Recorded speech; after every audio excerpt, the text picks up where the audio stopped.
Alrighty, so we're going to look at functions and relations and the vertical and horizontal line tests.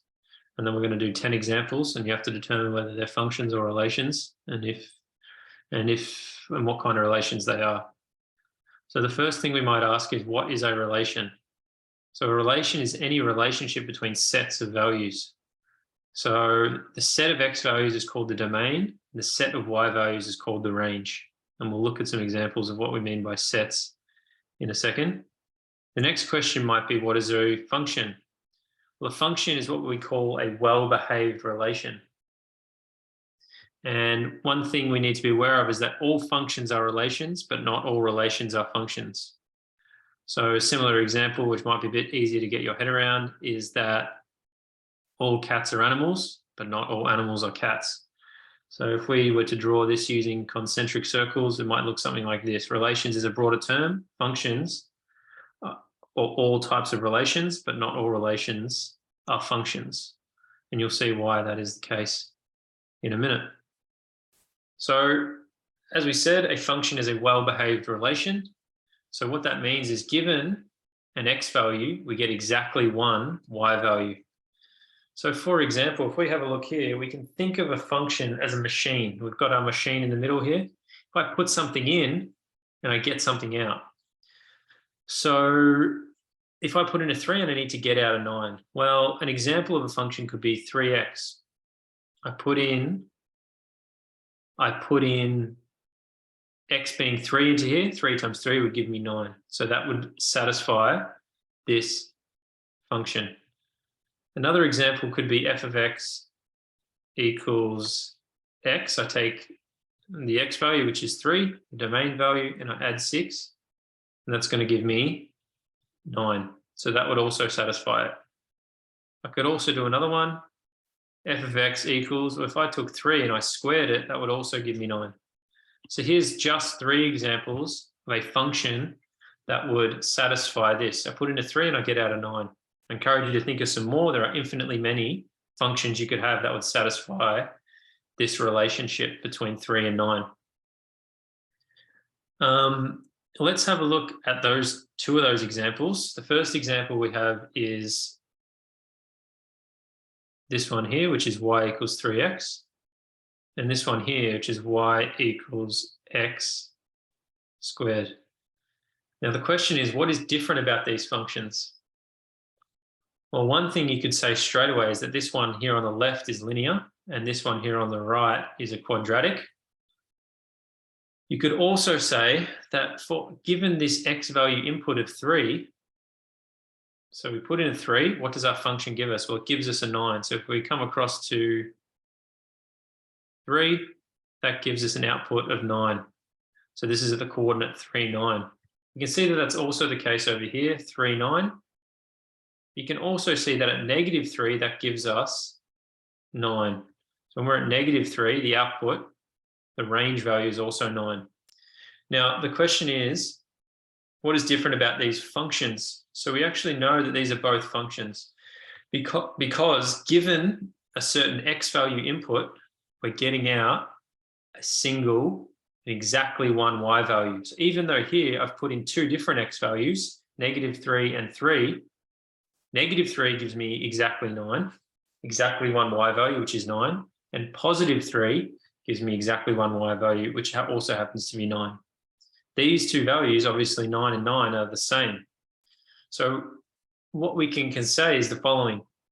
On the left here, we've got what's known as a one-to-one function. Because every x value has a unique y value. The one on the right here is what we call many-to-one. The many refers to the x values, so many x values, so in this case negative 3 and positive 3, both go to 9. Both go to 9, which is what we refer to as the range values, which is the 1. So let's just recap that. So many x values, negative 3 and positive 3, go to one y value, which is positive 9.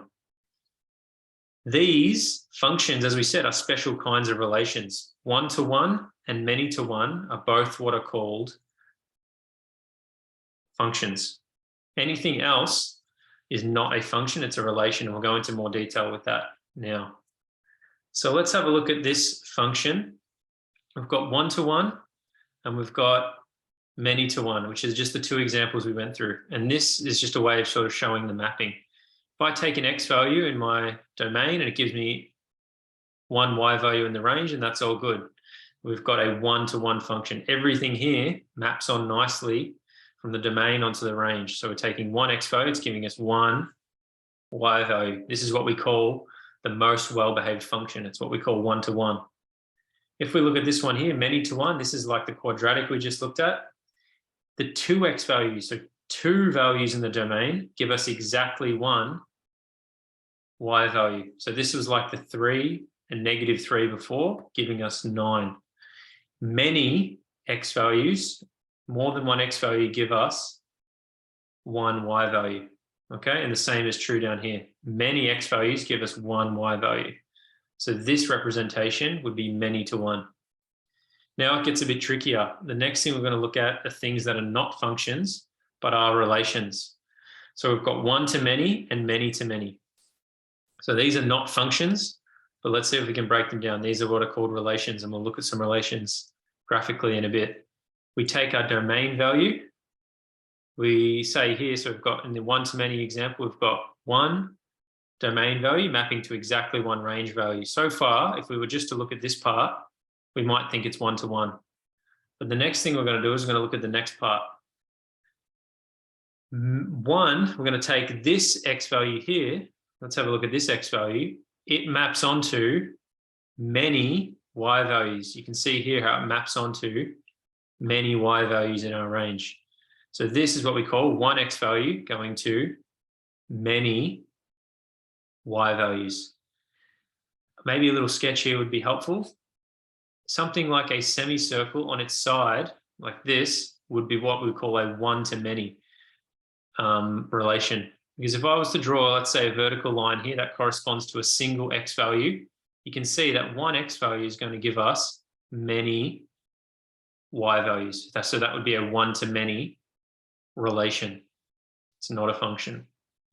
All right, the last one is the most sort of complex relation you can have, which is many to many. So that means many, so more than one X value in the domain goes to more than one Y value. So you can see this X value goes to this Y value and to this Y value.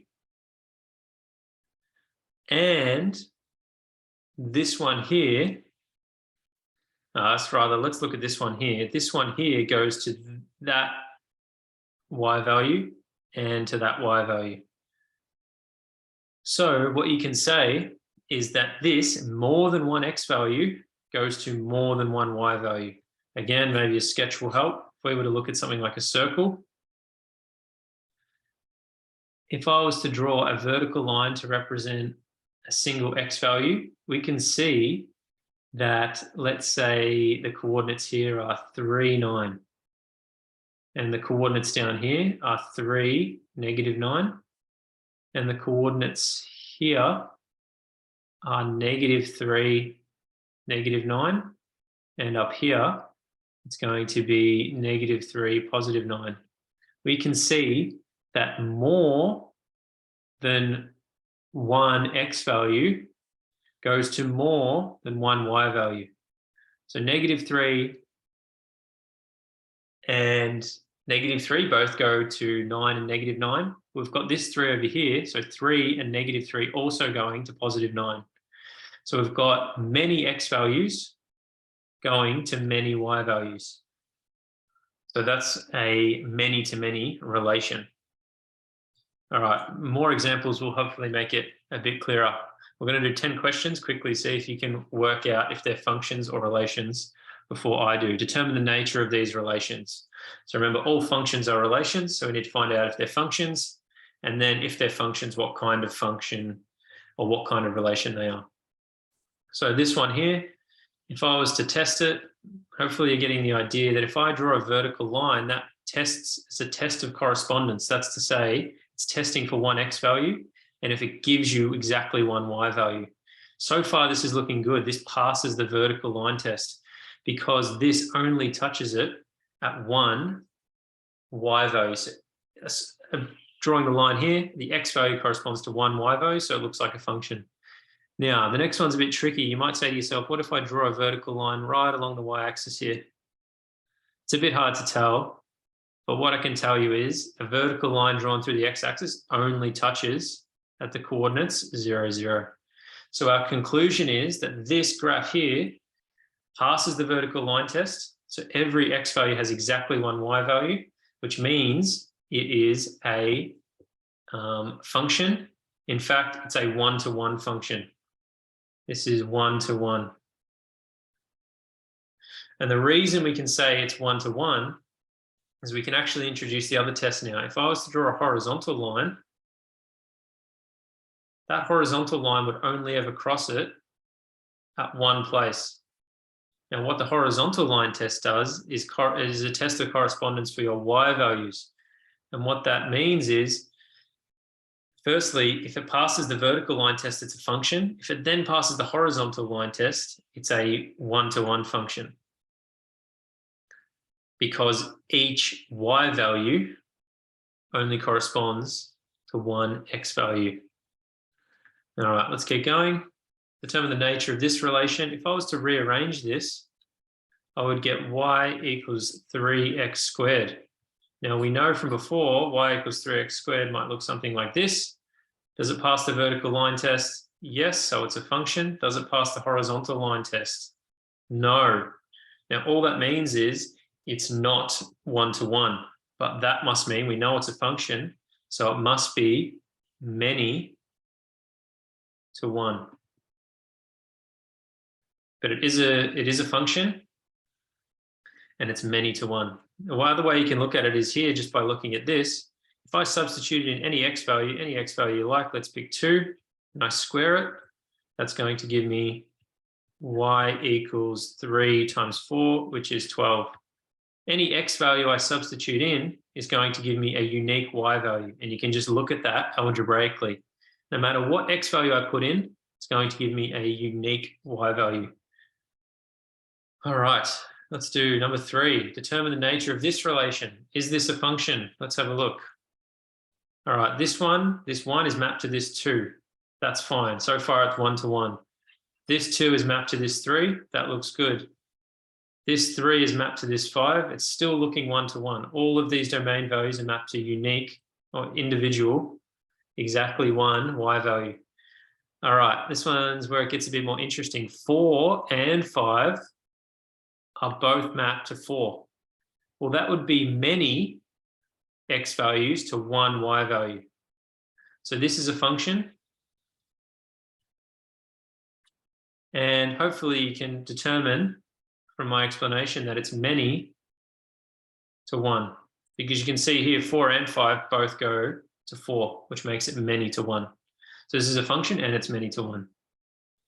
All right, this one's a bit more interesting. If we let x equal the student's name and y equal the height of students in centimeters, is y a function of x? Okay, let's have a look through them. Andrew is 151. Chandler is 155, Charlie is 163, Scott is 170, Linda is 164, and Mark is 155. So Andrew is mapped nicely there. Charlie is mapped nicely. Scott is mapped nicely. Linda is mapped nicely. The only interesting case is that Chandler and Mark have the same height. Now, is y a function of x? Is the student's height of the students a function of the student's name? Well, Chandler and Mark both map onto 155. So that would be many to 1. And it would be a function, because many to 1 means it's a function. Okay, so that one can be a bit more of a problem-solving example, where you can just see that everything maps on nicely, and then Chandler and Mark both have the same height. So it's 155 centimeters, so that's many to 1. Now, if the question said, is x a function of y, if we swapped these around, then it wouldn't be a function. And I encourage you to think about that a little bit more. All right, determine the nature of these relations. We spoke about this one before. Is it a function? No, because it does not pass the vertical line test. For one x value, we get many y values out. So that's no luck. In fact, if we were to map these points here, we would see that many x values go to many y values. So this is many to many, and it's not a function. It's a relation. Determine the nature of this relation. Firstly, is it a function? If I put a vertical line anywhere, that is going to pass it. It's only going to hit it once. So it's looking like a function to me. It's a function. Now we've got to determine, is it one-to-one? So is there a unique x value for a unique y value? Well, I can test this by, again, doing the vertical line test. We can see that this point here, this x value, if it was to map on down here, and this point here, we'd have two x values that have the same y value. That's still a function. We said it's a function, but that would be many to one. It failed the horizontal line test, so it's not one-to-one. Just to recap very quickly, vertical line test passes the horizontal and the vertical line test.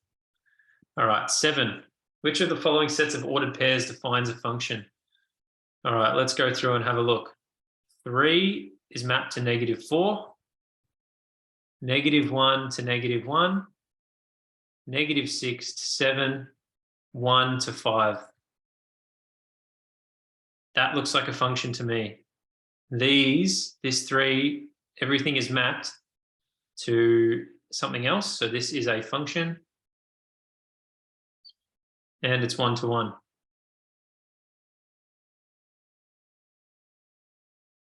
All right, next one's a bit more interesting. We can see that -4 and -4 both go to 1 and -1.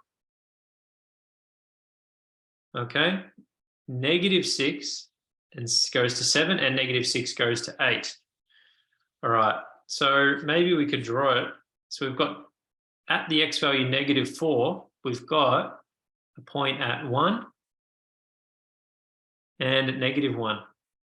We can see just by sort of sketching it that this x value would have two y values. So this is not a function, not a function. Okay, the same is true at -6. -6 might be over here somewhere. And that maps onto 7 and 8. So that would not pass the vertical line test. So it's not a function. It's a relation. And it would be a one-to-many relation.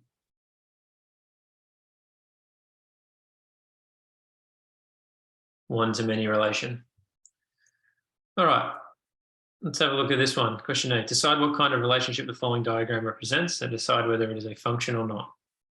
All right.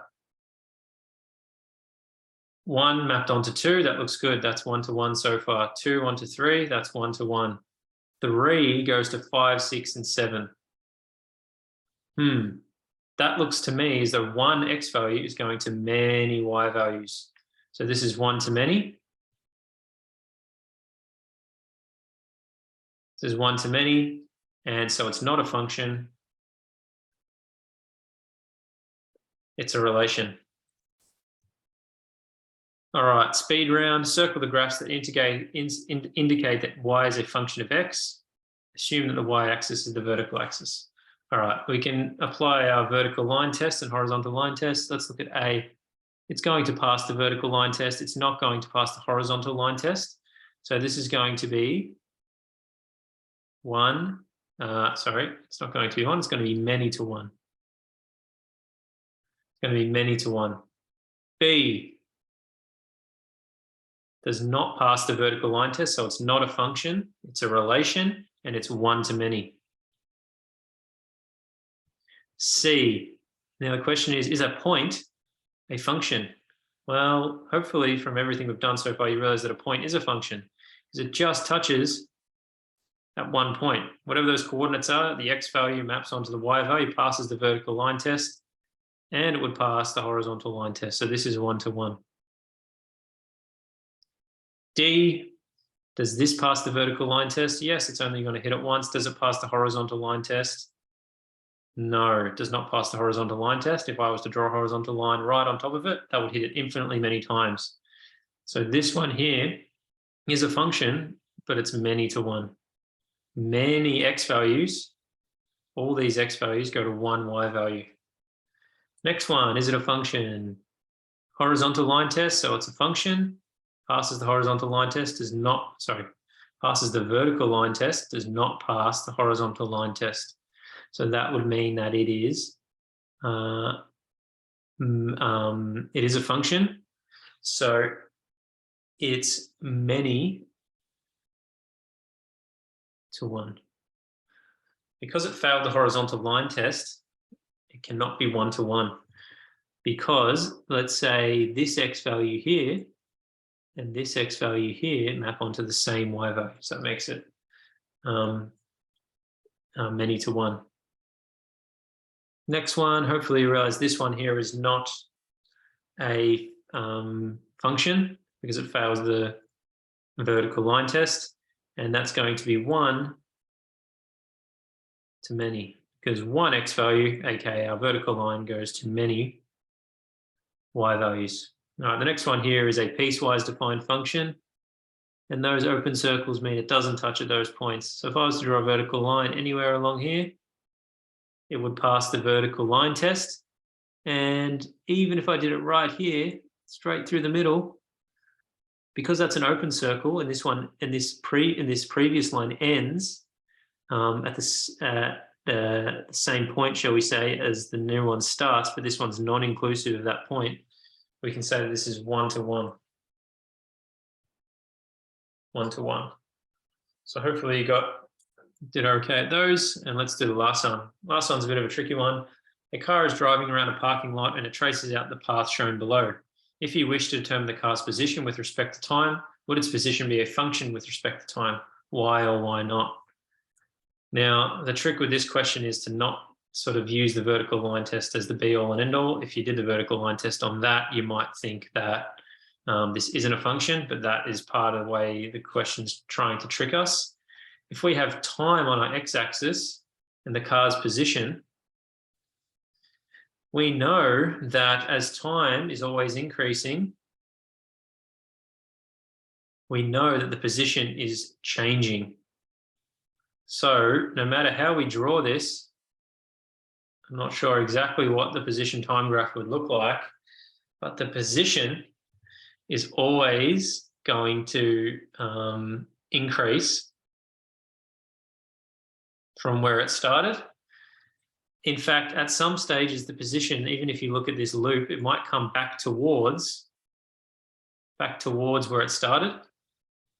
So maybe at some stage it comes back towards where it started. So its position moves back to the origin, let's say, but time is still going in a positive direction. So even though we're sort of going back on ourselves, time is always sort of marching forward. And this would pass the vertical line test no matter where I draw a vertical line. So this would be a function. Okay, hopefully that helps clarify a little bit about functions and relations.